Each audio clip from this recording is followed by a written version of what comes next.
O tempo de esconderijos e mentiras ficou para trás. Enquanto Al guia Mavis para além das nuvens, ele não leva apenas uma protegida, mas a chave para uma nova era onde monstros e humanos podem finalmente se encarar. O medo plantado por séculos começa a derreter sob o sol que Mavis agora pode tocar. Entre acordos científicos e festivais inesperados, o mestre dos elementos prova que o verdadeiro poder não está apenas em controlar o vento ou o fogo, mas em mudar a percepção de um mundo que esqueceu como é viver sem sombras.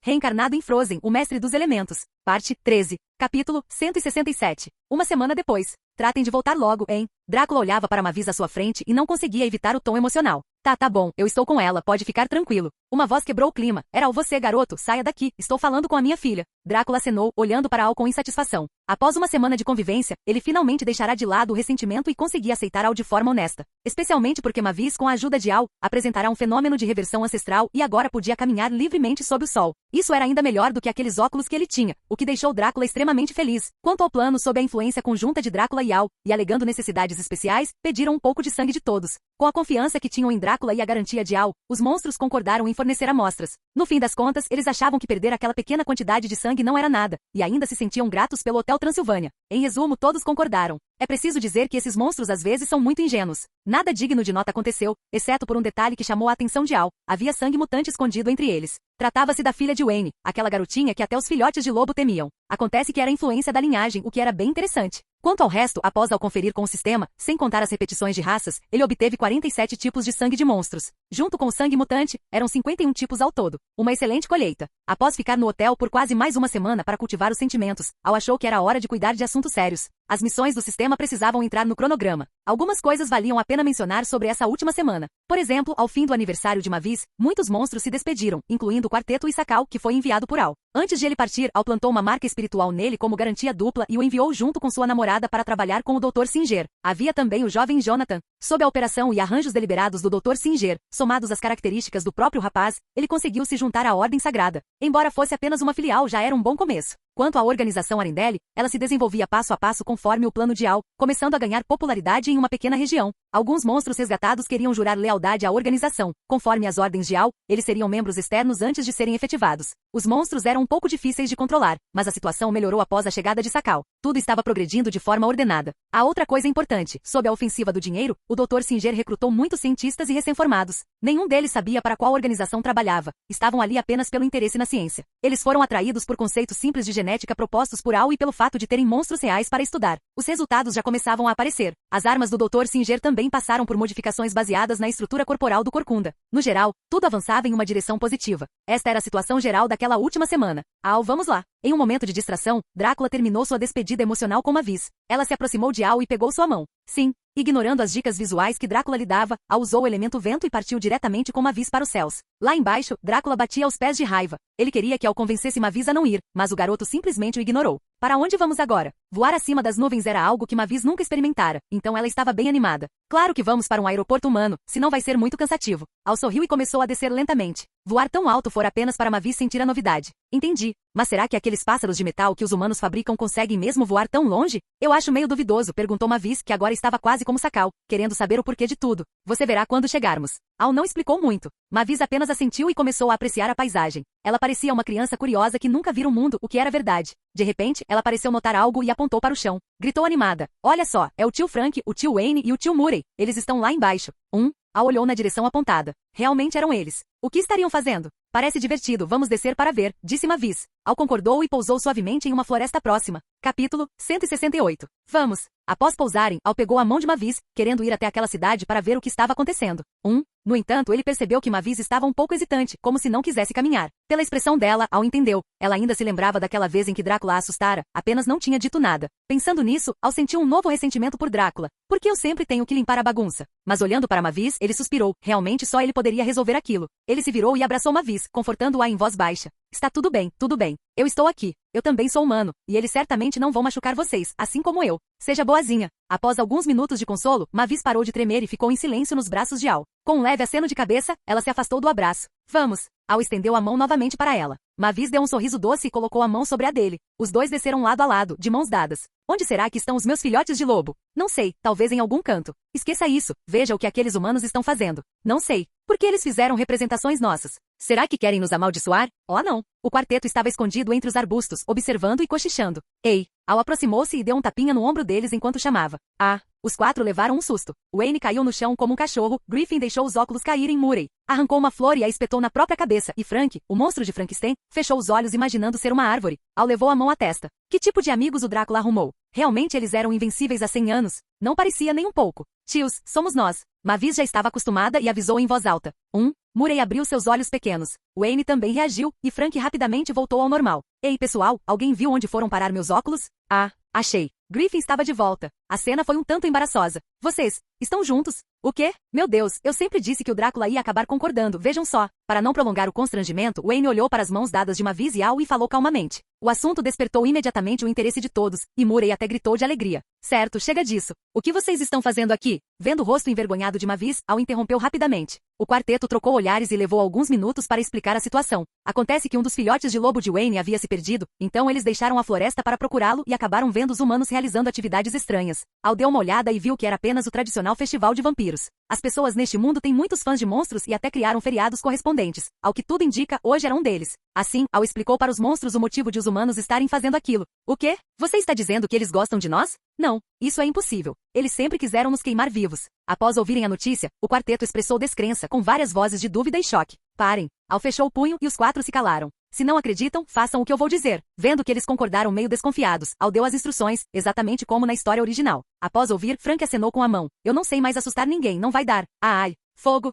Ai. No meio da fala, Griffin simplesmente acendeu um fósforo, assustando Frank, que correu para cima de sua própria estátua e rugiu para as pessoas lá embaixo. O resultado? Eles começaram a aplaudir. Ninguém esperava por esse desfecho, exceto Al. Em seguida, Murray caminhou lentamente e foi cercado por fãs ardorosos de múmias. Depois foi a vez de Griffin subir. No início ninguém notou, mas quando Murray o apontou, as pessoas o descobriram e ele também foi cercado. Por fim, Wayne avançou com sua postura majestosa de lobisomem e instantaneamente conquistou uma multidão de fãs. Vale mencionar que seu filhote de lobo, ao vê-lo cercado, atacou ferozmente, causando uma pequena confusão que quase fez o próprio pai ser levado embora. Mas no fim, tudo terminou bem. Garoto, você estava certo. Ei, eu estou me sentindo ótimo agora. Como eles podem gostar de mim se eu sou invisível? Tirem esse fogo de perto, eu odeio isso. Levando Mavis, eles atravessaram a cidade. No caminho, o quarteto estava radiante por ser paparicado pela multidão. Pouco tempo depois, com Mavis olhando cada detalhe com curiosidade, eles finalmente cruzaram a cidade e se despediram do quarteto. Pode-se dizer que depois disso, a percepção deles sobre os humanos mudou, o que ajudaria muito nos planos futuros. Então, ele continuou a viagem com Mavis, preparando-se para ir ao encontro do Dr. Singer, ou seja, a sede da organização Arendelle.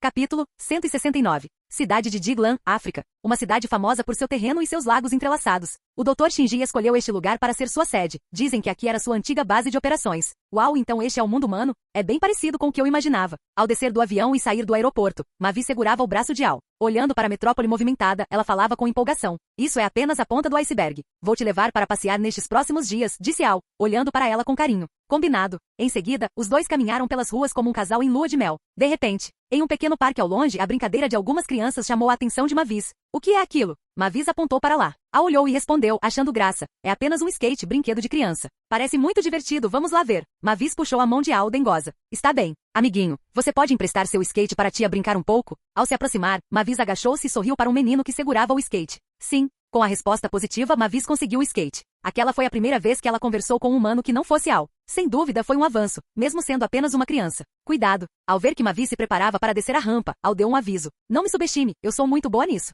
Mavis posicionou o skate e olhou para trás, lançando um belo olhar de desprezo para Al. Al sorriu e não disse nada, se algo acontecesse, ele poderia protegê-la. Lá vou eu. Mavis deu um grito de empolgação e desceu direto no skate. Era uma rampa em formato de U, onde se podia ir e voltar. Ela começou a desafiar movimentos difíceis, um após o outro, divertindo-se ao máximo. Às vezes, ela até arqueava as sobrancelhas para Al, toda orgulhosa. De qualquer forma, Mavis era talentosa, bastava ver o olhar de espanto das crianças ao lado. Talvez pela experiência com voo, fosse transformando-se em morcego ou voando com Al, Mavis conseguia permanecer muito tempo no ar, o que facilitava manobras de alta dificuldade. Mas para Al, aquilo ainda era fichinha. Minutos depois, Mavis parou um pouco cansada e entregou o skate para Al, com uma expressão de se você é capaz, suba aí. O que foi? Quer me testar? Preste atenção. Al aceitou o desafio e pegou o skate. Ele também desceu direto, começando logo com uma manobra complexa. Girou 2 vezes no ar com o skate, cruzando para o outro lado instantaneamente e em seguida fez saltos laterais, um mergulho em espiral estilo helicóptero e por aí vai. No final, as coisas que as crianças seguravam caíram no chão, e elas ficaram de boca aberta por um longo tempo. Mavis olhava com adoração, o rosto corado de empolgação. Nas ruas, alguns minutos depois. Al, tem certeza que é a sua primeira vez jogando? Como você é tão bom? Mavis perguntava animada, segurando o braço dele. Você também não jogou pela primeira vez e foi ótima? Porque eu não poderia ser melhor que você? Al ria enquanto apertava o narizinho de Mavis.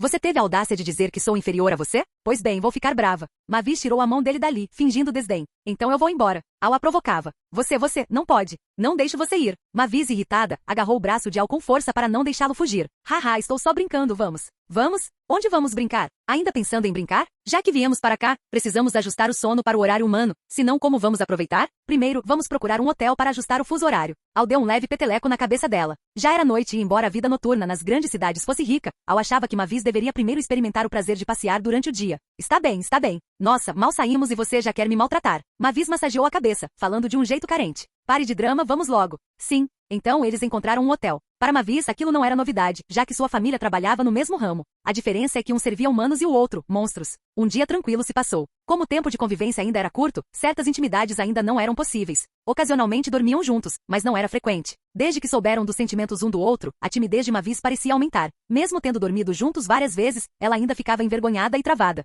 Sem escolha, Al apenas respeitava o tempo dela.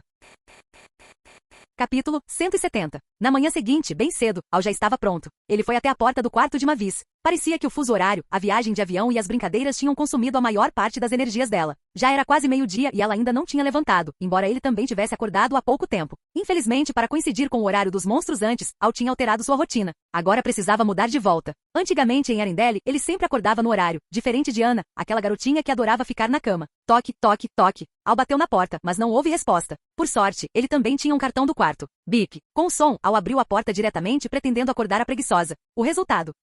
Surpresa. Mavis estava pendurada de cabeça para baixo no teto. No momento em que Al entrou, ela apareceu de repente para dar um susto nele, mas acabou entregando um benefício inesperado. Meu Deus, por que isso aconteceu de novo? O coração de Mavis estava mergulhado em constrangimento. Da última vez que fez isso, teve seu primeiro beijo roubado. Por que desta vez se beijaram de novo? Não importava, Mavis decidiu tomar a iniciativa. 5 minutos depois. Ufa. Mavis ofegava profundamente. Isso não era humano, ele nem parava para respirar. Al começou a rir vitorioso. A mocinha ainda quer se rebelar? Não sabe com quem está lidando? Mavis sabia que a culpa era dela, então não teve coragem de reclamar de Al, ainda mais porque, no final, foi ela quem tomou a iniciativa. Bem, após se arrumarem, Mavis e Al foram ao restaurante tomar café da manhã. Aqui tem bolo de grito? Você sabe que é o meu favorito. No caminho, Mavis perguntou. Não tem, mas haverá outras coisas gostosas. Sério? Sério. Após terminarem o café, o bolo de grito tornou-se coisa do passado. Mavis não imaginava que a comida humana fosse tão saborosa. Vendo os olhos dela brilharem, Al percebeu que tinha outra pequena comilona nas mãos. No futuro, em Arendelle, pediria para Aldor mostrar suas habilidades a ela. Então começou a rotina de encontros. Primeiro dia, passaram o tempo no quarto usando a internet para absorver conhecimentos do mundo humano e assistindo filmes. Segundo dia, começaram a circular pelos parques e bairros próximos. Terceiro dia, foram à praia. Quarto dia, conheceram o parque de diversões. Quinto dia, passearam como namorados indo ao cinema. Sexto dia, conseguiram percorrer toda a cidade de Diglan. Sétimo dia, após uma semana de convivência intensa, os sentimentos esquentaram. No quarto de Al, os dois passaram uma noite agradável. Os dias seguintes foram de Al cuidando constantemente de Mavis. Hoje finalmente chegou o momento da despedida. No aeroporto, Mavis segurava a mão de Al, relutante em partir. Ela precisava voltar. Seu pai não poderia ficar sozinho no castelo por muito tempo. Além disso, ela estava satisfeita por ter passado tanto tempo no mundo humano. Porém, conforme conhecia mais os humanos, Mavis percebia que não conseguia mais viver sem Alameda comparadas a ele. As outras pessoas eram como areia número chão diante de uma pérola no céu. Ninguém chegava aos pés de Al, e isso fez com que o coração de Mavis pertencesse inteiramente a ele. Eu vou indo. Cuide-se bem, volte para me visitar quando puder e eu também darei um jeito de vir te procurar. Jogando-se nos braços de Al, Mavis falava com melancolia. Ela era uma garota inteligente, sabia que Al tinha assuntos importantes a tratar e não queria atrapalhá-lo. Al acariciou gentilmente o cabelo dela, que por sugestão dele, agora estava longo, preto e liso. Sim. Sem muitas palavras, apenas aquele sim suave foi suficiente para fazer Mavis sorrir. Você prometeu, tem que pensar em mim todos os dias. Saindo do abraço caloroso, Mavis limpou as lágrimas e falou. Com certeza. Em seguida, após ver Mavis embarcar, Al caminhou calmamente para fora do aeroporto. Mais um laço criado. Chefe. A aparição do Dr. Shinji interrompeu as reflexões de Al. E então? Como as coisas estão progredindo? Al perguntou friamente. Embora não tivesse ido à sede naquela semana, ele manteve contato por telefone, dando ordens a Shinji. Conforme suas instruções, nossa influência está em constante expansão. Seguindo este ritmo, em menos de meio mês, não haverá mais inimigos dentro da África. Aqui será nossa base de apoio mais forte. Além disso, usando as informações que o senhor forneceu, recrutamos com sucesso alguns monstros da região. Os desobedientes foram capturados para a pesquisa. A lógica de genética que o senhor forneceu foi extremamente valiosa. Eu e a equipe de cientistas, após muito esforço, finalmente desenvolvemos a poção de monstro. Al ergueu as sobrancelhas com interesse. Originalmente, ele apenas deu algumas opiniões e conhecimentos próprios sem muita esperança, mas não esperava que eles realmente conseguissem resultados. Capítulo 171. Vamos, leve-me à sede para ver, Al disse casualmente. Ele ainda não tinha visitado a sede porque certas coisas não eram apropriadas para Mavis saber agora. Sim, o carro já está pronto. No carro, o Dr. Shinji continuou o relatório. Diga-me, quais são os efeitos da poção de monstro 1.0 que vocês desenvolveram? A pesquisa desta poção foi feita principalmente através da extração do DNA do Quasimodo. O único efeito é aumentar o olfato humano. O diferencial é que ela permite distinguir humanos de monstros. Ouvindo a introdução de Shinji, Al ficou interessado. Continue. Após uma grande quantidade de experimentos em humanos, todos prisioneiros condenados à morte, a poção de monstro evoluiu da versão 0.1 para a atual 1.0. Passamos do colapso genético inicial para a estabilidade atual, e da monstruosidade inicial para a manutenção da forma humana. Estamos melhorando constantemente e agora está confirmado que pode ser produzida em larga escala. Selecionamos alguns voluntários e injetamos a versão 1.0, formando uma equipe de busca de monstros. Como alguns monstros parecem humanos superficialmente após descobri-los, nós os observamos. Se forem conservadores, os convencemos a se juntar a nós. Se forem radicais, Shinji fez um gesto de cortar o pescoço. Sobre a situação do mundo dos monstros, Shinji entendia muito bem, afinal seu antigo chefe era Van Helsing, um sujeito que carregava o destino da família, cuja linhagem inteira tentava capturar Drácula nos últimos séculos. O resultado? Agora ele provavelmente está em algum canto cuidando de seu corpo mecânico. Guiados por Shinji, chegaram à sede em Arendelle. Exceto pela equipe científica e os responsáveis pelos setores Espinho e Escudo, ninguém mais podia entrar no núcleo. Os membros desses setores ficavam em outra base exclusiva. Em suma, não havia comunicação entre as partes. Oficialmente não tinham ligação com a sede. Ao entrar, a sensação de tecnologia não era tão forte. Afinal, ainda estamos no século XXI e a genética era uma área totalmente nova. Por isso, parecia algo comum. Soltem-me, deixem-me sair, seus humanos malditos, hahaha. De cara, encontraram uma cela transparente onde estava Quasimodo. Por sorte, como o primeiro monstro de pesquisa do laboratório, ele ainda podia ficar na parte externa. Outros monstros capturados depois enfrentavam ambientes frios e úmidos. Mas claramente ele já tinha enlouquecido. Mesmo que o sangue de monstro seja abundante, não aguenta ser drenado dessa forma. Ignorando-o, continuaram para o interior. Cerca de meia hora depois, no escritório de Shinji, Al sentou-se no sofá. Pegou uma taça de vinho tinto e deu um gole.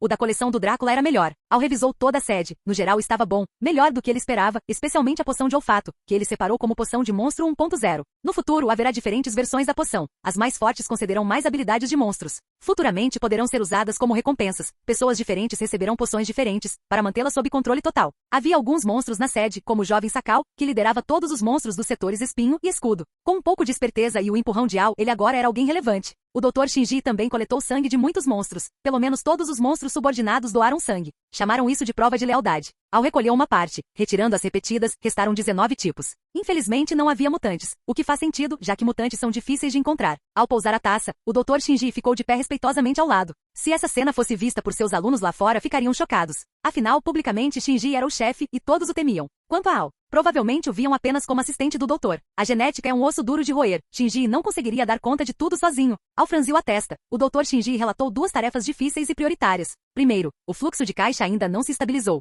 Os tesouros que Al trouxe no início e toda a fortuna de Shinji foram investidos, e os recursos estavam prestes a acabar. Isso era simples. A família por trás de Sakal não era antiga? Mesmo destruída, deveria ter reservas. Ele levaria Sakal para conferir. Se não funcionasse, focaria o objetivo de curto prazo na poção de monstro, visando o aspecto da força, para negociar com governos ou o mercado negro mundial. Quanto ao segundo problema, era aquele garoto Jonathan. Capítulo 172. Anteriormente foi mencionado que o jovem Jonathan havia entrado para a Santa Igreja e que agora pretendia dominar toda a África. Restava apenas um único problema. A Santa Igreja possuía uma filial naquela região. Jonathan havia se juntado a essa filial e descoberto alguns dos planos da organização. Por exemplo, Arendelle estava se desenvolvendo de forma muito rápida e visível, o que atraiu a atenção da Santa Igreja. Eles estavam tentando investigar, sabiam da existência de Espinho e Escudo, mas desconheciam completamente o gigante que agia por trás deles. Uma vez descoberto, poderiam reportar a sede, o que inevitavelmente resultaria em uma batalha feroz. Felizmente, eles pretendiam resolver isso por conta própria agora, o que tornava as coisas muito mais fáceis, já que o objetivo era derrubar a Santa Igreja, que fosse feito passo a passo. Amanhã, peça para Jonathan vir ao meu escritório. Sim, na manhã seguinte. Senhor, o senhor me chamou? Jonathan estava de pé no escritório, respondendo de forma extremamente respeitosa enquanto olhava para Al, que estava sentado na cadeira de chefe. Nada mal, após meio mês sem se verem, ele estava muito mais firme do que no início. Al assentiu satisfeito. Parecia que os arranjos de Shinji para Jonathan foram muito adequados. Sim, tenho algumas coisas para lhe dizer. Olhe para mim agora. Al disse, com as mãos apoiadas na mesa. Jonathan olhou conforme solicitado. Ilusão. Al mentalizou. Jonathan caiu em um estado de transe, sentindo-se imerso em algo maravilhoso. Al aproximou-se e plantou uma marca espiritual no corpo de Jonathan. Este foi o resultado da consideração de Al. Afinal, Jonathan seria uma ótima peça, mas ter um coração bondoso demais não seria bom. Isso poderia afetar o plano e como ele havia se juntado à Santa Igreja, seria perigoso se ele mudasse de lado caso não fosse controlado. Agora ele também poderia revelar alguns planos a Jonathan. Antes, ele havia instruído Shinji a não lhe contar a verdade por medo de que ele perdesse o controle, mas agora as coisas eram fáceis de resolver. Coisas como espinho e escudo, pesquisa sobre monstros e poções de monstros poderiam ser reveladas a ele. Chefe, quais são as próximas instruções? Jonathan disse seriamente. Ele entendia que El tinha um propósito ao lhe contar tudo aquilo. Bem, quero que você leve espinho e escudo esta noite e acabe com aquela filial. Você será o responsável. Al sorriu levemente. Não havia nada mais confortável do que plantar um espião na casa do inimigo. Sim, Jonathan compreendeu. Certo, vá alinhar o trabalho com Shinji. A ação será hoje à noite. Sim. Jonathan retirou-se. Al ficou junto à janela, observando a catedral da Santa Igreja que ficava não muito longe da sede de Arendelle. À noite, ela pertenceria a Arendelle. O tempo passou e a noite chegou. Jonathan retornou da Santa Igreja para a sede e, junto com Sakal, liderou espinho e escudo. Sob a luz do luar, eles atravessaram as ruelas em direção à Santa Igreja. Al observava tudo, esperando silenciosamente pelo resultado. Após meia hora, a catedral da Santa Igreja subitamente ficou iluminada por 3 segundos, e as letras Audi apareceram brevemente no céu. Al sorriu levemente. Era fácil demais lidar com aquele bando de peixes miúdos. Ele voou diretamente pela janela em direção à catedral. Aquele era o sinal que ele havia combinado com Jonathan para o sucesso da missão. Isso indicava que haviam conseguido. Ao pousar, Jonathan e Sakal notaram sua presença e dispensaram os outros. Al apareceu e caminhou lentamente para o interior da catedral. Sakal e Jonathan o seguiram apressadamente. Originalmente havia 6 santos ali, sendo 2 deles o responsável principal e o vice. Foi sob o arranjo de Shinji que Jonathan salvou o vice-responsável das mãos de monstros, tornando-se assim o 7º membro do local. Agora todos estavam amarrados firmemente, com panos na boca para evitar que gritassem ao acordar. E então, alguma descoberta? Al perguntou a Jonathan. Nenhuma descoberta relevante, exceto pela vida privada depravada desses santos. Encontramos apenas uma lista e a riqueza que eles acumularam ao longo dos anos através de trapaças e enganos. Observando a lista entregue por Jonathan, Al assentiu. Como esperado, a corrupção existia em qualquer lugar. Sendo assim, o primeiro problema poderia ser adiado. Aquele grupo de gananciosos certamente desviou muita coisa. Ao folhear a lista, Al olhou casualmente e teve uma pequena surpresa. Nela constavam clientes potenciais e clientes de longo prazo, todos tipos de pessoas tolas, ricas, covardes e supersticiosas. Não era de admirar que fossem enganados tão facilmente. Olhando para um membro da Santa Igreja desmaiado ali perto, que havia urinado nas calças de medo, Al pensou no que aquilo poderia realizar. Quanta estupidez! Além disso, a lista registrava todos os paladinos na África. O responsável também era tolo por enviar todos os paladinos para fora, alguns realmente para caçar monstros, outros para extorquir dinheiro para eles. Não se sabia o que pensavam, achavam que ninguém os atacaria? Sinto muito, mas eu, o príncipe Al, não sigo caminhos comuns. Capítulo 173. De volta à sede, toda a riqueza da catedral foi transportada para lá. Quanto à catedral, ainda precisava de alguém responsável para evitar problemas desnecessários. Por isso, Jonathan ficou guardando o local com 6 subordinados espertos. Quanto à lista, os clientes potenciais seriam interceptados por eles, afinal, eram profissionais em atuar. Os clientes de longo prazo também seriam transferidos para Arendelle de forma anônima. Usando o nome da Santa Igreja, tudo seria feito de forma imperceptível. Sobre a lista dos paladinos, Al entregou ao Dr. Shinji, ordenando que Espinho cuidasse do assunto. Em suma, a retaguarda deveria estar bem protegida em meio mês. Se Shinji não conseguisse fazer isso com todos os obstáculos removidos, Al consideraria substituí-lo. Quanto ao momento atual, a riqueza da catedral só poderia sustentar as operações por 1 ou 2 semanas, pois todos sabiam o quanto a tecnologia consumia dinheiro. Portanto, Al também pretendia usar a fortuna da família de Sakal. Vamos, Sakal, vamos visitar sua terra natal. Al disse, olhando para Sakal que já estava preparado à sua frente. Ao chegarem ao aeroporto, embarcaram diretamente no jato particular de Arendelle, voando direto para Luaxou, a terra natal de Sakal.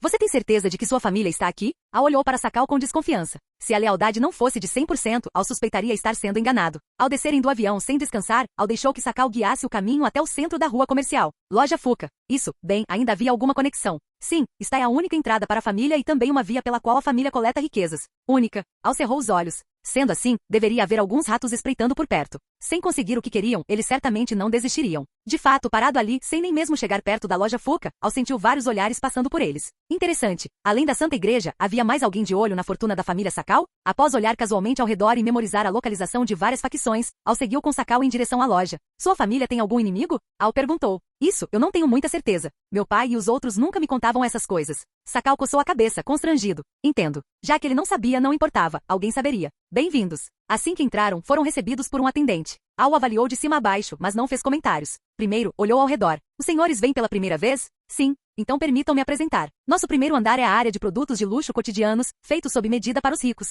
O segundo andar possui armas ou ervas, fornecidas pelos senhores da Santa Igreja, todas de excelente qualidade. O terceiro andar é a zona de livre comércio de mercadorias. É necessário ser VIP para subir, e haverá pessoal especializado para orientá-los. O quarto andar, apenas os VIPs sabem o que há lá dentro. Entendo. Al caminhava casualmente enquanto Sakal lidava com o atendente. Ele revirava os olhos mentalmente, sabia muito bem o que a loja de sua família fazia e não precisava de apresentações. Ele conhecia até o túnel secreto que levava a família, a 15 metros de profundidade. Vamos. Após dar uma volta, Al disse a Sakal e saiu da loja. Sim. Sakal trocou algumas palavras aleatórias com o atendente e saiu em seguida. Pôde-se ouvir vagamente o murmúrio do atendente atrás deles. Realmente, se não tem dinheiro, não entre para perder tempo. Diga-me, o que você achou de estranho? Caminhando pela rua, Al perguntou. Sim, senhor. Percebi que todos os funcionários foram substituídos. Não são as pessoas que eu conhecia. O filho do mordomo, que deveria ser o responsável por aqui, também desapareceu. Entendo. Você sabe como chegar à sua família? Sim, há uma passagem secreta a 15 metros de profundidade, mas é necessário descer pelo elevador da porta oculta no quarto andar. Como funciona esse sistema de VIP de vocês? Al estava curioso. Parecia que a família de Sakal tinha visão comercial. Uma pena. O status de VIP só é obtido por recomendação de membros internos da família ou se for concedido por eles. Caso contrário, não é possível. Compreensível. Que audácia colaborar com a Santa Igreja por mais de 100 anos e só terem a verdadeira identidade descoberta após um século. Nada simples. Certo. Vamos encontrar um lugar primeiro. Al caminhou direto em uma direção. Era a sede de uma facção que ele acabará de descobrir. Parecia que precisavam de informações para decidir o próximo passo. Sakal seguiu em silêncio. Embora desejasse vingança, sua razão dizia para não agir por impulso, pois o Senhor resolveria tudo. Capítulo 174. Não muito longe de Al. Ei, por que aqueles dois sujeitos estão vindo em nossa direção? Tudo bem, somos apenas pessoas comuns fazendo vigia. Ninguém vai nos visar. Dois homens estavam sentados no sofá externo de uma loja de chá com leite. Um segurava um jornal e o outro bebia o chá. Parecia algo normal, mas haviam escolhido o melhor ponto de observação. Podiam ver claramente quem aparecia perto da loja Fuca. O único defeito era ser muito visível, e outras facções também podiam vê-los. Eles não se importavam. Cada um usaria suas habilidades quando chegasse a hora. Enquanto caminhava, Al teve certeza de que aqueles dois tinham problemas. Estavam observando discretamente a situação ao redor da loja Fuca. Eram bem ousados ao escolher um local tão exposto. Al entrou na loja de chá com Sakal. Ele parou de se preocupar com aquele que o inquietava antes. Sakal, ao entrar, lançou um olhar estranho para os dois, mas não disse nada e seguiu a Alameda. Pediram algo e sentaram-se à mesa, fingindo ser pessoas comuns. Porém, Sakal achava aquilo cada vez mais estranho e franziu as sobrancelhas. Algum problema? Al notou imediatamente. Senhor, é o seguinte, senti algo familiar naqueles dois homens. Talvez sejam membros da nossa família morcego. Sakal finalmente expressou sua conclusão. Interessante. Al olhou discretamente para os dois lá fora.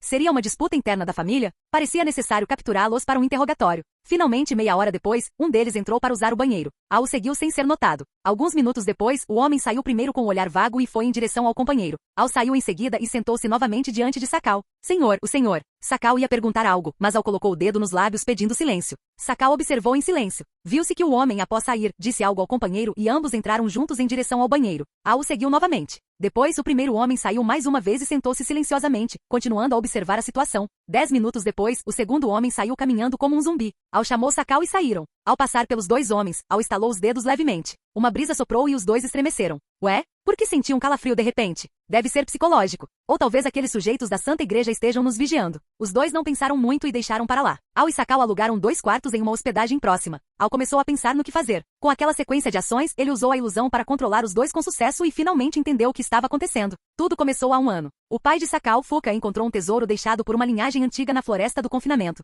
Correndo grandes riscos, conseguiu esconder de todos e levar para a família. Infelizmente, o perigo estava dentro de casa. Seu irmão mais novo, tio de Sakal, Akifu, foi tomado pela ambição e quis entregar uma arma do tesouro para o próprio filho. Para ele, Sakal era apenas um garoto que não entendia nada, e deixar algo assim para ele seria um desperdício. Fuca e o avô de Sakal haviam feito algo em segredo e decidiram selar a arma, não a deixando para ninguém. Assim, guardando rancor, mas sem força para enfrentar o pai e o irmão, Akifu buscou ajuda externa. Ele convenceu a Santa Igreja e os ramos secundários da família usando o artefato e o tesouro como isca. Em suma, foi uma conspiração. Fuca e seu pai, sem defesa sob a pressão das 3 forças, acabaram derrotados e morreram no território da família. O estranho era que o tesouro estava lá, mas o artefato mais importante não foi encontrado.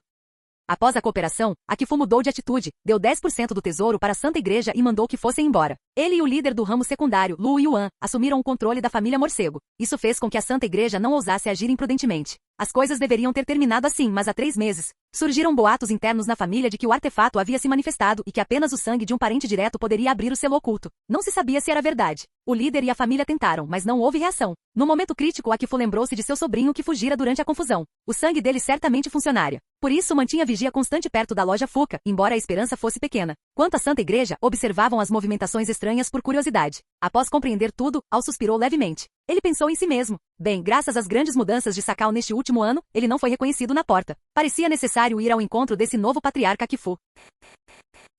Canal Gameplay. Escute áudio novel. Capítulo 175. No dia seguinte, Al levou Quasimodo novamente à loja Fuca. Por coincidência, era o mesmo atendente de ontem. Embora soubesse que aqueles eram pobretões, ele não podia negligenciar o atendimento. Senhores, hoje vocês gostariam de ilusão. Antes que ele terminasse de falar, Al usou o reino da ilusão para controlá-lo diretamente. Ele estava sem paciência para conversas inúteis. O olhar do atendente tornou-se instantaneamente vazio e sua expressão apática. Certo. Leve-nos ao quarto andar e seja rápido. Al ordenou. O homem à sua frente era apenas um humano e caiu na ilusão sem qualquer resistência. Essa família de morcegos até que era esperta. Sabiam recrutar humanos para trabalhar para eles. Se não fosse pelo fato de Akifu ter buscado cooperação ativamente há um ano, expondo a loja Fuca Seita Sagrada, eles provavelmente jamais perceberiam. Em uma rua comercial tão próspera, a loja de luxo bem no centro era, na verdade, o portão de entrada para o mundo dos monstros? Sim. O atendente assentiu rigidamente. Sob a condução do funcionário, eles chegaram com sucesso ao quarto andar. Graças ao temperamento nobre e natural de Al, ninguém suspeitou de nada e eles avançaram sem obstáculos. Caros convidados, por favor, sentem-se. Hoje teremos o nosso leilão de pequeno porte semanal. Obrigado a todos pela presença. Assim que chegaram ao quarto andar, viram o mestre de cerimônias no palco disparando perdigotos enquanto gritava com paixão. Senhor, está aí a especialidade da loja Fuca.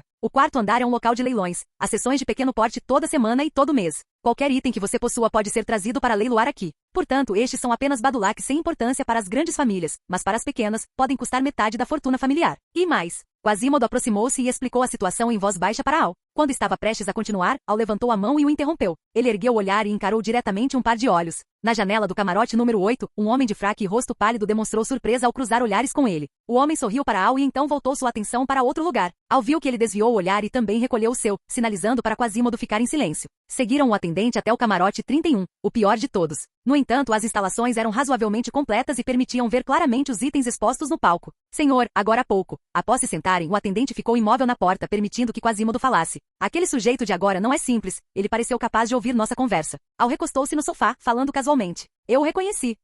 Ele é o mordomo do meu tio Akifu, e também seu braço direito. Ele nasceu com uma audição extraordinária. Sorte que este lugar é todo isolado acusticamente, caso contrário, ele certamente ouviria o que estamos dizendo. Existe algo assim? Al interessou-se imediatamente. Sendo assim, tratava-se de um mutante? Isso ajudaria muito na conclusão da missão. Sim, certo. Então tenha cuidado com suas ações daqui adiante. A propósito, continuarei a explicar. Todos que vêm a este andar são monstros, pois o leilão da nossa família é o que possui maior credibilidade e garantia. Por isso, nesta área, existe apenas o nosso leilão. No final de cada ano, ocorre um leilão de grande porte, onde os melhores tesouros são trazidos. Muitas grandes famílias comparecem. Este camarote 31 pode ser acessado por qualquer um que tenha dinheiro. Quanto aos outros 30 são fixos. Originalmente, o camarote número 1 pertencia ao meu pai e era o mais valioso de todos. Geralmente usado para disputar relíquias que a outra parte não queria nos vender em negociações privadas. Mas, pelo que parece agora, o camarote número 8 do meu tio deve ser o mais prestigiado. Quasimodo falava com uma fúria contida na voz. Al olhou para o número 8. A silhueta na janela já havia desaparecido. Seu tio só tem um filho? Sim, eu só tenho um primo. Nossa longevidade é vasta, mas por algum motivo, nossa capacidade de reprodução é ruim.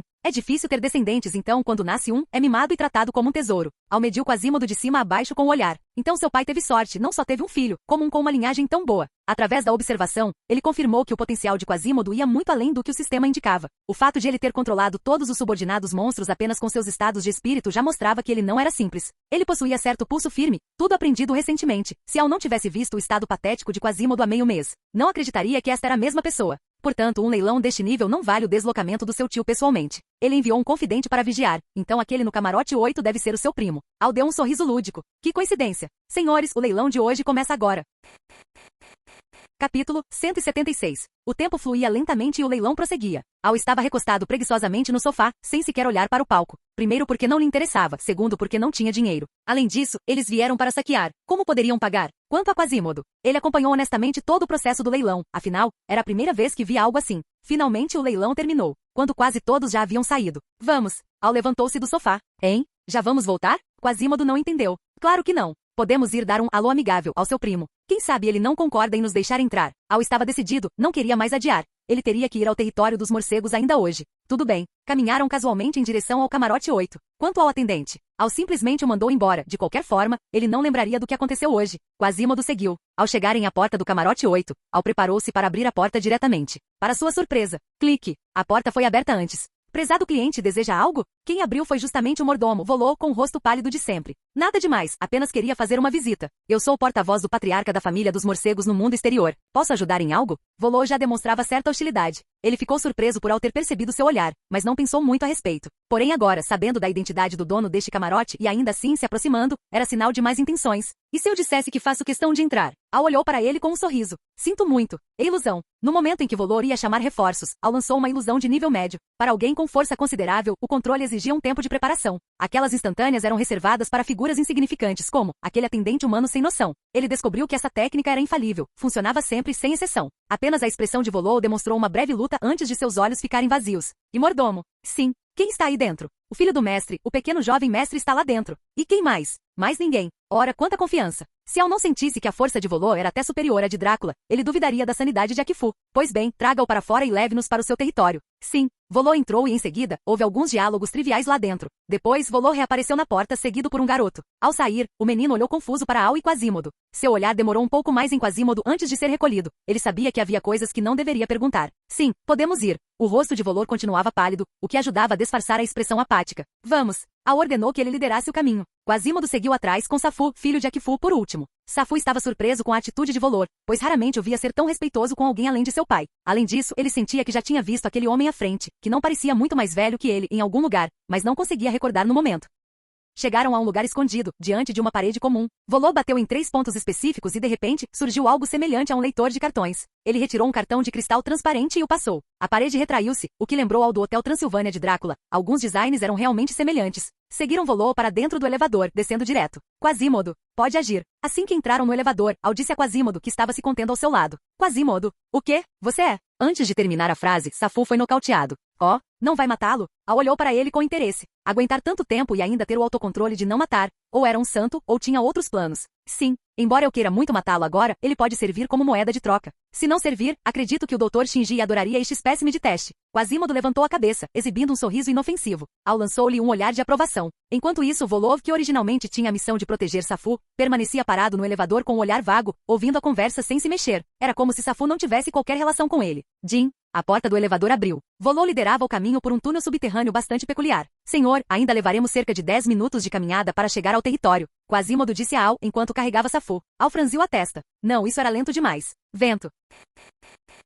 Capítulo 177. Sob o controle de Al, o trajeto que levaria 10 minutos foi reduzido para 5. Eles atravessaram a passagem secreta e chegaram a uma floresta. Outra floresta? Esses monstros não podiam variar o cenário? E o pessoal da seita sagrada não conseguia encontrar isso? Al sentia cada vez mais que a seita sagrada não tinha razão de existir. Eram todos uns inúteis. Volor ia continuar liderando o caminho, mas Al o deteve. Ele olhou para Safu, que estava nas mãos de Quasimodo. Parece que precisamos acordar o seu primo. Al estalou os dedos e de repente, uma poça de água surgiu diante de Safu, atingindo seu rosto com força. Cof, cof, cof. E Safu engasgou.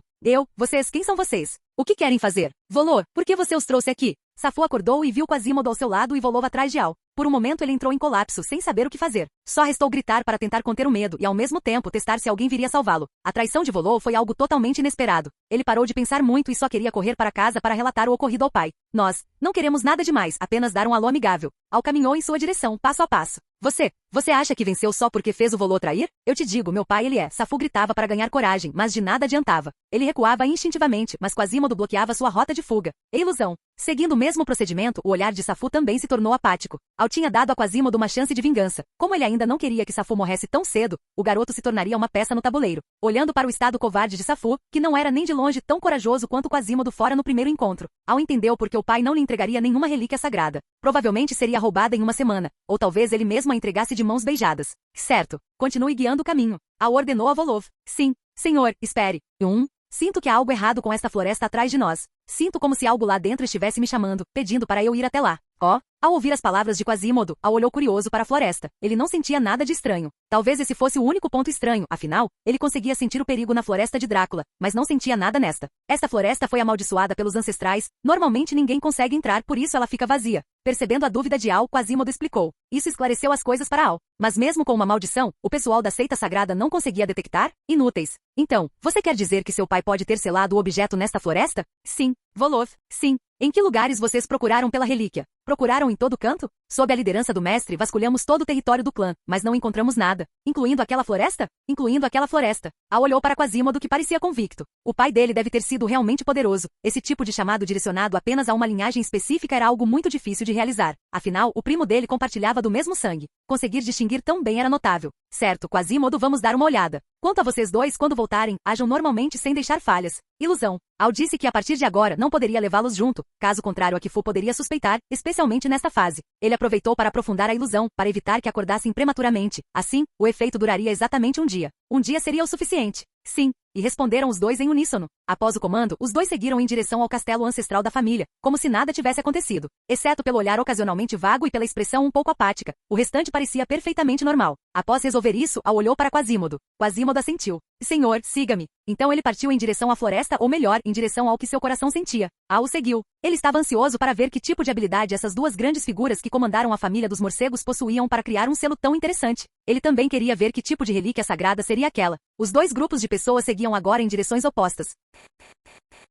Capítulo 178. Chegamos. É aqui. Sem que se soubesse quanto tempo caminharam, Sakal parou de repente. Al sentiu os arredores e percebeu que tudo estava em ordem, sem qualquer anormalidade. Isso fez com que Al passasse a vê-lo com mais respeito, pois não era fácil alcançar tal nível de ocultação. Pensando bem, em tantos filmes quando se falava em um selo, sempre havia uma grande comoção. Mesmo que não fosse visível por fora, sempre restariam vestígios para impulsionar a trama. No entanto, este selo era tão perfeito que se Sakal não tivesse falado, Al realmente teria continuado avançando. Como tem certeza? Não sei, a indução desapareceu ao chegar aqui, mas sinto que é este lugar. Sakal falou com firmeza. Al levou a mão à testa. Está bem. Procure por algo estranho aqui por perto. Sim. Sakal concordou e começou a explorar os arredores com impaciência. Enquanto Sakal investigava, Al aproveitou o tempo para consultar o sistema. Mumu, qual é a situação aqui agora? Mestre, este lugar é um pouco especial. Como eu suspeitava. As palavras do sistema confirmavam exatamente a intuição de Sakal. E como posso encontrar o que eu quero? É muito simples. Embora esse tipo de selo seja bem oculto, o método para quebrá-lo também é simples. Basta encontrar o mecanismo correspondente ou usar algum método especial, cumprindo certas condições para decifrá-lo facilmente. Mecanismo? De acordo com o que Volor disse, este lugar já deve ter sido vasculhado por completo. Al estreitou os olhos e olhou para Sakal, formulando uma hipótese. Sakal. Senhor, o senhor encontrou algo? Ao ouvir o chamado de Al, Sakal veio correndo. Não, agora posicione-se exatamente onde você parou antes e tente fazer um corte no seu dedo. Ah, tudo bem. Embora confuso, Sakal obedeceu prontamente. Al, por sua vez, ponderava em silêncio sobre como poderia haver essa ideia de gotas de sangue na cultura ocidental. Parecia absurdo e ele suspeitava que aquele não fosse o caminho, imaginando que haveria outro método. Contudo, Sakal voltou ao ponto onde havia parado e sacou uma faca de liga leve que carregava consigo. Era uma arma fabricada pelo Dr. Shinji, extremamente afiada, capaz de perfurar até a pele de monstros comuns. Com uma leve dor, o sangue começou a brotar do dedo de Sakal, caindo gota a gota. Passaram-se 1 segundo, 5 segundos, 10 segundos, 30 segundos, 1 minuto. Muito bem, este método não funciona. Mumu, há algum outro? Al já estava desistindo daquela ideia e ia perguntar novamente ao sistema. Foi quando, na grama aos pés de Sakal, especialmente onde o sangue havia caído, o verde começou a recuar. Restou apenas a terra nua, que começou a se espalhar a partir de Sakal para os arredores, enquanto a ferida dele cicatrizava sem que se percebesse quando. Gotículas de sangue condensaram-se no ar, finas e pequenas, enquanto mais esferas de sangue brotavam continuamente do solo. Sakal arregalou os olhos. Ele nunca tinha visto algo tão bizarro. Para ser sincero, Al também ficou surpreso. Reconhecer um mestre ou verificar uma identidade através do sangue não deveria ser algo das tradições orientais. Parecia que este mundo também tinha muitas particularidades. A terra continuava a desertificar-se e a grama desaparecia a uma velocidade visível a olho nu. Finalmente, após se espalhar por cerca de 10 metros quadrados, o fenômeno parou. As gotas de sangue no ar sofreram uma mutação, entrelaçando-se continuamente até que pareceram formar 2 rostos. Al ficou em alerta, pronto para recuar com Sakal ao menor sinal de perigo. Era a primeira vez que ele encontrava algo tão sinistro e precisava se prevenir. Inesperadamente, Sakal, que há pouco estava chocado, subitamente começou a chorar. Ao ver isso, Al entendeu o que estava acontecendo. Pai, avô, vocês. Sakal chamou trêmulo. Meu filho, fico muito feliz que tenha encontrado este lugar. Haha, não esperava menos do meu bom neto. Eles ficaram trocando lembranças por cerca de 5 minutos. Fuça subitamente voltou seu olhar para Al. Foi algo assustador. Imagine um rosto feito inteiramente de sangue observando você. Era arrepiante. Pai, este é o meu mestre. Foi ele quem me trouxe de volta às terras do clã. Sakal explicou rapidamente ao notar o olhar do pai sobre Al. Entendo. Fuça assentiu. Já que você salvou meu filho, entregarei o artefato sagrado a você. Minha única condição é que meu filho continue vivo e não sofra qualquer dano. Sem problemas. Al concordou com a cabeça. Então, podem ir buscá-lo daqui a pouco. Além deste selo externo, não há perigo lá dentro. Aquele artefato não é adequado para o uso dos membros da nossa família de morcegos, então pode levá-lo à vontade. Meu filho, adeus. Você deve crescer e se tornar forte. Houve outra despedida emocionante. Por fim, o pai e o avô de Sakal transformaram-se novamente em água de sangue. Al foi ágil e recolheu uma pequena amostra. Ao testar, viu que não era sangue mutante, o que foi uma pena. A água de sangue que flutuava no ar cobriu o chão sob os pés de Sakal e espalhou-se por aquela terra. Al percebeu então que não conseguia manipular o elemento terra daquele local. Ele precisava encontrar uma maneira de se desenvolver em todas as áreas. Enquanto isso, no antigo castelo dos morcegos, Shifu conversava com alguém sobre como encontrar o artefato sagrado. De repente, ele sentiu algo e olhou para a floresta onde Al estava. Pediu desculpas à pessoa à sua frente e saiu do quarto. Onde está Volor? Shifu perguntou a um criado. O mordomo está com o jovem mestre. Chame-o de volta, peça que traga homens e espere lá embaixo. Depois, deem um jeito de distrair aquela pessoa que está lá dentro. Ah, e chamem Johnny, o líder do ramo lateral e ancião, também. Precisamos ir à floresta. Sim. Enquanto caminhava, o canto da boca de Shifu curvou-se involuntariamente. Meu bom sobrinho, finalmente você voltou. Capítulo 179. Lentamente um pedestal de cor vermelho escuro surgiu diante de Sakal, com um encaixe no centro. Sakal reagiu imediatamente, tirou um anel do bolso e o pressionou ali. O chão sob seus pés começou a afundar como um elevador, enquanto uma camada de grama de outro lado cobria o buraco deixado. O espaço escureceu, e a terra acima dele se estendeu, bloqueando completamente o caminho por onde vieram. Al assentiu. Aquelas duas velhas raposas haviam criado muitos artifícios elaborados. Eles desceram devagar e após alguns minutos de escuridão viram luz. Diante deles estava um corredor vazio, onde as tochas nas paredes acendiam-se com chamas azuis fantasmagóricas conforme avançavam. Al percebeu algo, tentou sentir os arredores novamente e notou que tudo estava bloqueado. Ele não conseguia mais sentir nenhum elemento natural. Nem mesmo as chamas azuis das tochas ele conseguia controlar. Ao notar esse fenômeno, Al ficou imediatamente em alerta. Mesmo que Fussa tivesse dito que não havia perigo, entregar a própria vida nas mãos de outros não era um hábito de Alameda. Vendo a reação de Al, Sakal também ficou vigilante. Era a primeira vez que ele via Al com aquela expressão séria, em vez do habitual semblante relaxado. Eles caminharam devagar. O caminho já era longo e com a cautela de ambos, o tempo pareceu se estender ainda mais. No exterior, Shifu chegou ao local com seus homens. Patriarca encontrou pistas. Johnny acompanhava Shifu com alguns membros de elite da família, cerca de 20 pessoas. Entre eles estava Volou, enquanto Safu permaneceu em casa. Sinta você mesmo. Shifu levou-os até o local onde Sakal estivera antes. Que cheiro forte de sangue. Johnny sentiu imediatamente o odor metálico no ar. O mais importante era que ele sentia uma pressão irresistível, uma pressão de linhagem. A linhagem principal era superior à secundária. Olhando discretamente para Shifu, Johnny também desejava o artefato sagrado para não ter que temer mais aquele patriarca maldito. Prometeram um retorno à família, mas falaram em integração, o que era pura hipocrisia. Os demais também ficaram chocados ao sentir aquilo. Os boatos eram verdadeiros. Alguns deles ainda estavam sendo mantidos no escuro. Voloth, Shifu chamou. Sim. Escute se há algum movimento por aqui. Certo. Volou com o rosto pálido, saiu do meio da multidão e parou no lugar onde Sakal estivera, fechando os olhos. Ninguém ousou dizer nada, pois a habilidade de Volou era conhecida por todos. Após alguns minutos, Volou passou de pé para agachado e finalmente deitou-se completamente no chão. Ele estava confirmando algo até que finalmente se levantou. E então, Shifu perguntou apressadamente. Há movimento lá embaixo. Volou respondeu com seu tom habitual. É mesmo? Johnny ficou radiante de alegria, o que atraiu o olhar de soslaio de Shifu. Volou, eu lhe pergunto, houve alguma anomalia hoje?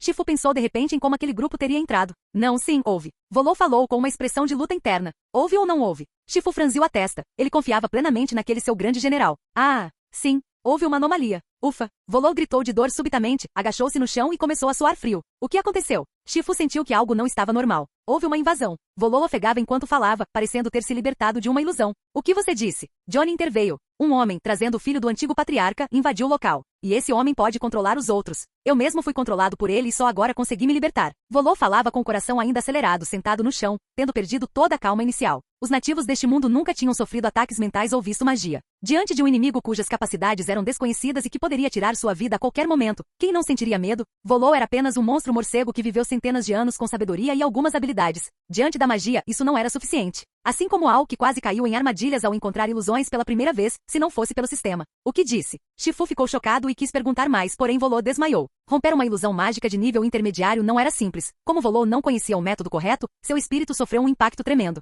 Ao ver seu mordomo leal naquele estado, Shifu ficou furioso. Rangendo os dentes, ele ordenou, levem o mordomo de volta em segurança. Johnny, teremos que usar o último papel mágico de busca. Certo. Capítulo 180. O que é isto? Após caminharem por toda a extensão, finalmente chegaram ao fim. Chamas azuis brilhavam, iluminando uma porta de pedra no final do corredor. Havia alguns caracteres tortuosos gravados ali, os quais Al não conseguiu entender. No entanto, Sakal deu um passo à frente, como se estivesse fora de controle, murmurando palavras que Al também não compreendia. No momento seguinte, com um estrondo, a porta de pedra começou a abrir-se lentamente para cima. Senhor, este é o túmulo de um vampiro milenar. A senha que usei agora foi configurada pelo meu pai, em um dialeto antigo de morcego. Que sorte! Se não houvesse um membro da família de morcegos nesta jornada, Al temia ficar preso ali para sempre. Mas eles realmente haviam encontrado o túmulo de um vampiro? Interessante. O que há lá dentro? Não sei, a porta apenas exigia a senha. Pois bem, teremos que entrar para ver. Al tomou a dianteira e entrou com Sakal. Ele percebeu que o tal selo servia apenas para esconder a passagem secreta. Ao chegar ao túmulo do vampiro, ele pôde sentir os elementos externos novamente, embora ainda houvesse alguma opressão. Lá dentro estava tudo escuro, em contraste com o ambiente iluminado da passagem. Caminharam mais um pouco e o local começou a clarear, até que viram uma sala de tamanho médio. Patriarca, ancião, aqui está o papel mágico de busca. Alguém veio rapidamente do castelo e entregou um pergaminho. Shifu pegou e perguntou: como está meu filho? O jovem mestre ainda está com a mente confusa, mas o mordomo disse que ele ficará bem em um dia. O homem relatou: entendo. Shifu suspirou aliviado. Aquele era seu único filho e nada poderia dar errado. Ele abriu o pergaminho enquanto Johnny comentava ao lado: Patriarca, este papel mágico de busca não tem um alcance limitado? Caso contrário, já teríamos encontrado aquele garoto que fugiu. Sim, mas eles não podem fugir deste continente. Enquanto estiverem aqui, não importa onde, basta escrever o nome e nós os encontraremos. Shifu sorriu, mordeu o próprio dedo com suas presas e escreveu o nome de Sakal no pergaminho. O sangue de origem permitiria ao pergaminho encontrar a direção com mais facilidade. O sangue no pergaminho desapareceu lentamente e Shifu o soltou. O papel subiu, começou a arder em chamas das bordas para o centro, e as cinzas que caíam formaram um círculo. Quando o pergaminho terminou de queimar, as cinzas começaram a flutuar para o sul.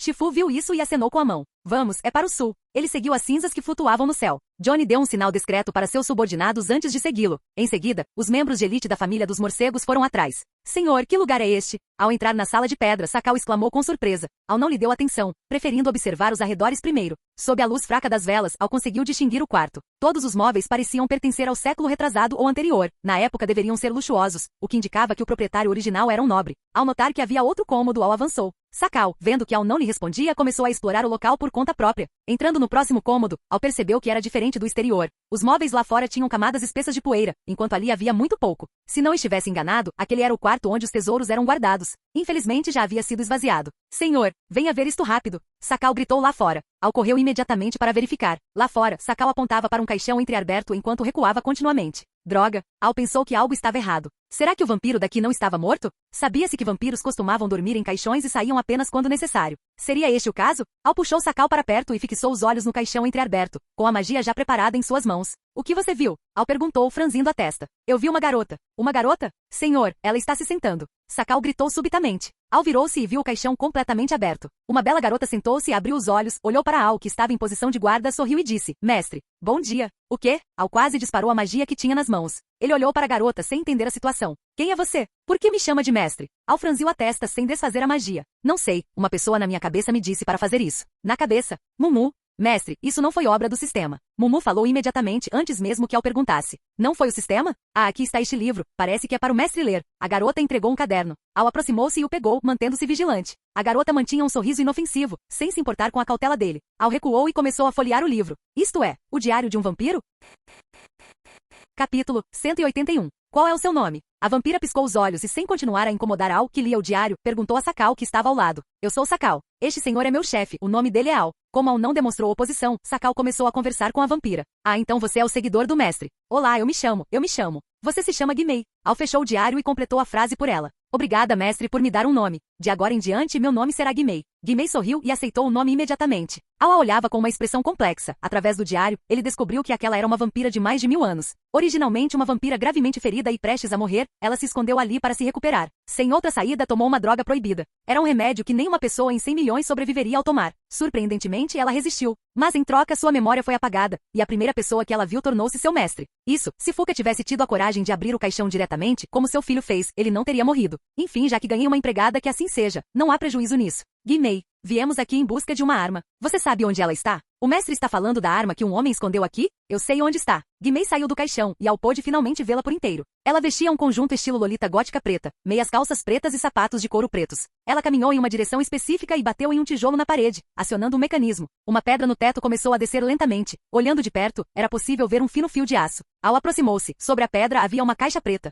Ele a abriu. Jin. Detectada arma de nível superior. Lâmina-chave vampírica. O quê? Arma de nível superior. Lâmina-chave vampírica. Originalmente era apenas uma arma lâmina-chave comum, mas foi refinada continuamente por uma vampira com seu próprio sangue, tornando-se uma arma vital. Séculos de refinamento criaram esta arma. Parabéns ao hospedeiro por completar a missão oculta. Lâmina de sangue choroso. Missão oculta. Lâmina de sangue choroso. Requisito: encontrar uma arma de nível superior refinada com sangue. Recompensa: 5.000 moedas mágicas e abertura da loja de nível intermediário no sistema. Isso foi como um presente caído do céu. Al sorria tanto que mal conseguia fechar a boca. Essa rodada rendeu 15.000 moedas de lucro direto. Ao acariciar a lâmina-chave vampírica de cor vermelho sangue, Al sentiu uma densa aura de sangue vindo dela. Havia uma força de repulsão que o impedia de tocá-la. Isso é o reconhecimento de mestre? Al entendeu instantaneamente. Guimê, está aí a sua arma, não é? Al fez um sinal para Guimê se aproximar. Por qualquer ângulo que se olhasse, aquela era a arma dela.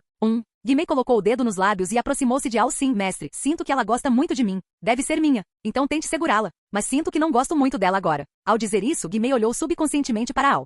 Então você poderia segurá-la para mim temporariamente? Se o mestre pede, eu posso segurar. Guimê estendeu a mão e sem qualquer resistência a empunhou. Realmente funciona por reconhecimento de mestre, pensou Al. Se o espaço do sistema não estivesse bloqueado, Al poderia guardá-la lá diretamente, não haveria necessidade de tanto trabalho. E então, como se sente? Al olhava para Guimê segurando a lâmina-chave, temendo que a antiga arma pudesse despertar suas memórias. Mas ele provavelmente estava pensando demais. Guimê inclinou a cabeça, olhando para ele. Nada. Eu não gosto muito desta lâmina, o cheiro de sangue nela é muito forte. Tudo bem, parece que ela realmente mudou, até a personalidade é outra. Agora, Guimê, diga-me, como saímos daqui? Isso é fácil. Guimê sorriu, segurando a lâmina com a mão esquerda e colocando a direita na boca. Ela emitiu uma série de notas musicais estranhas. Al ficou confuso. Sistema, você vende algum tradutor de línguas universais? Não. Porque todos precisam saber línguas diferentes. Em seguida, a porta de pedra ao lado subiu repentinamente, revelando vagamente uma escadaria. Mestre, este é o caminho para subir. Antes, apenas um morcego bobo conseguiu abrir este lugar e conectou esta sala secreta a outros locais. Eu percebi tudo isso enquanto dormia profundamente, disse Guimê. Vamos, é hora de voltar. Al chamou Sakal e começou a subir os degraus. A propósito, esta sala de pedra pode ser destruída, ordenou Al antes de sair. Sim. Guimê se antecipou e deu um golpe com a lâmina. Uma onda de energia de sangue em forma de meia-lua foi disparada, destruindo toda a sala de pedra. Eu realmente odeio você. Se não fosse pelo mestre, eu jamais seguraria você. Após fazer isso, Guimê mostrou a língua com insatisfação, reclamando com a lâmina em sua mão. Sakal teve um suor frio, e Al sentiu-se um tanto intimidado. Uma vampira de 1000 anos realmente não deve ser subestimada. Vamos, mestre. O que vamos fazer agora? Guardando a lâmina, Guimê deu um sorriso doce para Al. Bem, felizmente agora a Guimê é minha empregada. Que maravilha! Capítulo 182. Rápido, sigam-me. Estamos quase chegando. Shifu liderava o grupo, seguindo as cinzas rumo ao sul. Na verdade, eles já haviam cruzado uma vila, felizmente era noite e ninguém os notou. Maldição, o pessoal da Ordem Sagrada pode estar nos vigiando. Atrás, Johnny pensava. Mas ele não podia fazer nada, pois agora ele era apenas um ancião e Shifu era o patriarca. Ele tinha que seguir ordens. Após uns 20 minutos de caminhada, as cinzas pararam em um espaço aberto. Isso era muito estranho. Um descampado no meio de uma floresta densa? Bizarro demais. As cinzas se reuniram novamente no céu, formando um círculo que mergulhou no solo e desapareceu no ar. Shifu e Johnny se entreolharam. Shifu disse com um sorriso cruel, espalhem-se. Procurem por qualquer coisa suspeita ou passagens secretas. Ao seu comando, a elite da família morcego se dispersou. Johnny e Shifu ficaram no local. O que você acha? Perguntou Johnny, olhando ao redor. Não sei. O papel de busca é um item muito valioso, não pode estar errado. O importante é que meu irmão idiota parece ter estado aqui. Então por que não mandou gente procurar antes? Como eu ia saber que ele esconderia algo tão importante num lugar como este? Shifu estava um pouco irritado. Ora, boa noite, senhores. Uma figura saiu da floresta à frente. É você. Shifu ficou surpreso, mas Johnny lançou-lhe um olhar significativo. Sou eu mesmo, Shifu. Não acha falta de educação deixar seu parceiro de negócio sozinho? Mesmo que o acordo não tenha sido fechado, eu ainda deveria ser considerado um convidado da família morcego, certo? A figura revelou-se gradualmente. Vlad, este é um assunto interno da nossa família. Não precisamos de estranhos interferindo. Shifu falou calmamente. Aquela figura era o vampiro de 4ª geração Vlad, pai de Drácula e avô de Mavis. Ele fora convidado por Shifu hoje para uma cooperação na busca pelo artefato, mas percebeu que já fora descoberto. Por isso, Shifu desistiu da parceria imediatamente, mandando pessoas atrasarem Vlad enquanto ele mesmo seguia o rastro. Não esperava que aquela velha raposa também o seguisse. Haha. É mesmo? Mas o ancião Johnny não me disse isso. O rosto envelhecido de Vlad exibia um leve sorriso. O quê? Shifu se assustou e ao tentar se virar, sentiu uma facada profunda no abdômen. Johnny, você guardas. Shifu afastou-se imediatamente de Johnny. Haha, não adianta. Seus homens já foram eliminados pelos meus. Apareçam. Johnny acenou com a mão. A elite da família morcego voltou ao local. A diferença era que os subordinados de Shifu estavam sendo carregados, desmaiados, pelos homens de Johnny. Desde quando vocês se aliaram? Shifu, vendo que a situação era ruim, tentou ganhar tempo. Ele ainda tinha reforços ocultos que chegariam logo. Haha, patriarca, ou melhor, Shifu, não tente ganhar tempo. Seus reforços foram todos eliminados pelo Vlad, certo? Johnny percebeu a intenção de Shifu e zombou sem piedade. Quan, Bang. Quando Vlad ia responder, um morcego gigante em forma animal voou de longe e bateu com força contra um tronco de árvore. Hahaha. Parece que seus homens não são tão bons assim. Shifu riu ao ver a cena. De repente, uma lança veio voando de longe e atingiu em cheio o coração de Shifu. Porque, antes de terminar a frase, Shifu morreu. Vlad franziu a testa. Parceiro, você não me disse que teríamos que lidar com esses vermes. Um morcego ainda maior pousou ao lado de Vlad, com sangue escorrendo pela boca. Bela, quem chegou? A testa de Vlad se franziu. Bela era sua guerreira mais forte. Como poderia estar naquele estado? Clong, clong, clang. Um grupo de pessoas chegou pelo outro lado. Uma tropa de paladinos vestindo armaduras prateadas e carregando lanças. O líder era um homem bonito e elegante. Embora exalasse uma aura de justiça, não conseguia esconder uma certa vulgaridade intrínseca. Ele caminhou até o cadáver de Shifu, pisou nele e arrancou a lança que estava cravada. Em seguida, deu um chute no corpo para o lado. Oi, tudo bem? Deixem-me me apresentar. Sou o Santo Filho da Ordem Sagrada, Philip. Tenho ordens de recuperar nosso artefato sagrado. Segurando a lança, Philip olhava sorridente para todos. Os morcegos gigantes se reuniram ao redor de Vlad e Bella. A elite da família morcego ligada a Johnny soltou os prisioneiros e reuniu-se ao redor dele.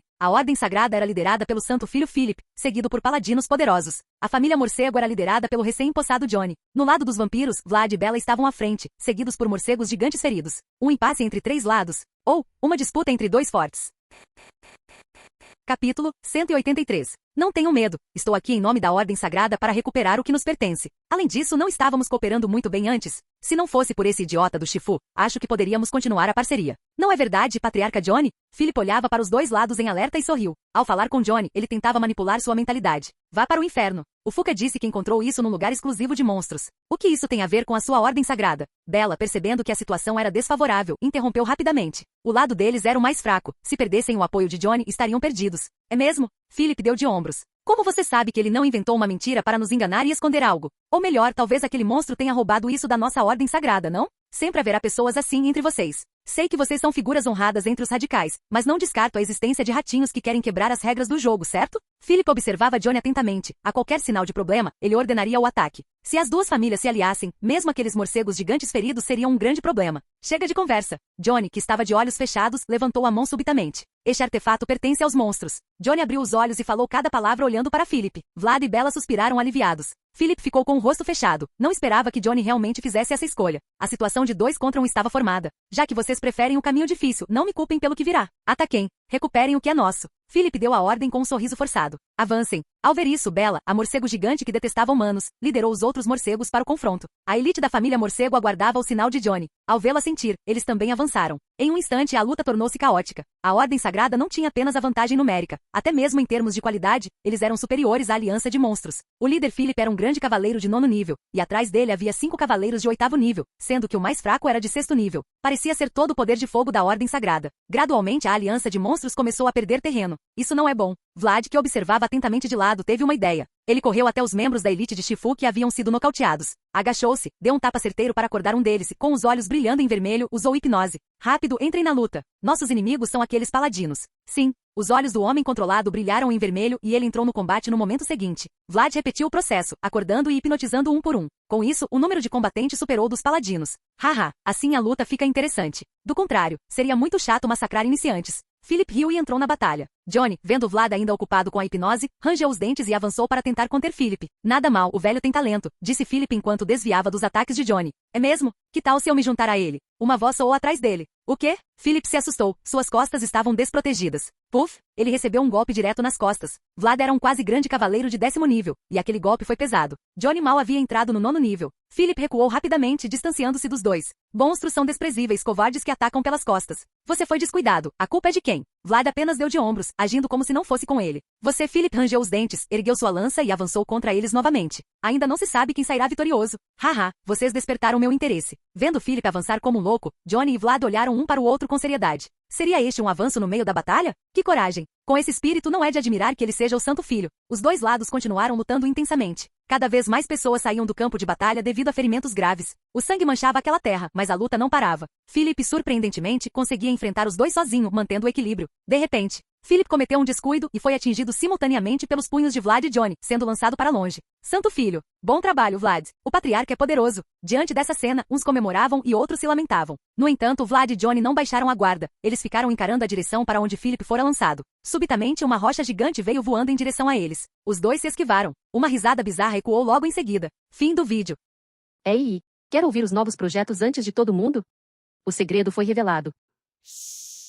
Seja membro no Patreon e libere agora o acesso antecipado a áudios exclusivos e inéditos. Te espero lá.